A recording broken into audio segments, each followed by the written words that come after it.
কাউকে ভাতালে টাতালে আসতে দেওয়ার দরকার নাই, সবাই বাড়িতে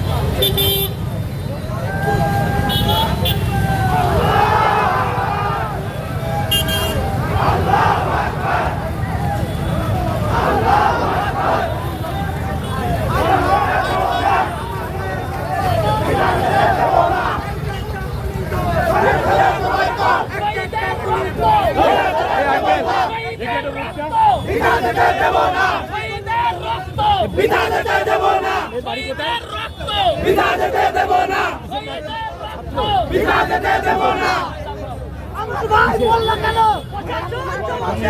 আমার ভাই বললো কেন? আমার ভাই বললো কেন?